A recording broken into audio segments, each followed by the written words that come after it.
கடல் நீர் ஏன் உப்பு கரிக்கிறதுன்னு பார்க்கணும். இந்த கடல் உப்பு கரிக்கிறதுக்கு இது கடல்ல தண்ணி யாரும் உப்பு கரிச்சு விட்டு போல, கொட்டி விட்டு போல. தரையில் இருக்கிற இந்த பாறை பாருங்க, பாறை மணல் இதுல இருந்துதான் அப்படியே போய் தண்ணியில உப்பு கலக்குது. இங்க பாருங்க, இதுல இருந்துதான் உப்பு போகுது, அங்க உப்பு இல்ல. ஆனால் மண், அந்த மண், இந்த பாறை மண்ணில் குறைந்த அளவு உப்பு தான் இருக்குது. ஆனா கடல்ல ஏன் அது உப்பு, அது தொடர்ச்சி அந்த உப்பு கரிக்குது அப்படின்னா, எல்லாம் என்ன பண்ணுதுன்னா அந்த சூரிய ஒளியில இந்த நீர் என்ன ஆயிருது, நீராவியாகி மேல போயிருது. உப்பு அப்படியே படிஞ்சிருந்தனால பல கோடி ஆண்டுகளா அப்படியே அந்த உப்பு படிஞ்சே இருக்கிறதுனால எப்பவுமே கடல் நீர் உப்பு கரிக்குது. அந்த நீர் மேல நீராவி ஆகி போயிருது. அதனால அந்த கடலுக்கு தனியா உப்பு இல்லை, பாறையிலே மணல்ல இருந்து போய் அது நதி வழியே போய் கலந்து கடல் நீரை உப்பாக்கிறது.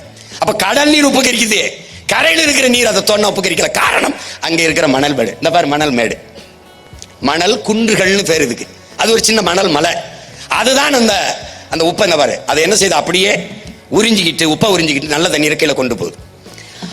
அந்த இப்ப இந்த உப்பு அது ஒரு வேளாண்மையா நம்ம பார்க்கப்படுது. உப்பு அந்த காலத்துல உப்பு தங்கத்துக்கு இணையான விளைவித்திருக்கு.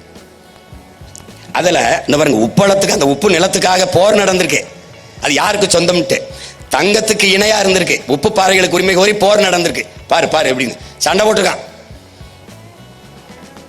நம்ம உப்பை இன்னைக்கு மதிக்கிறது இல்ல.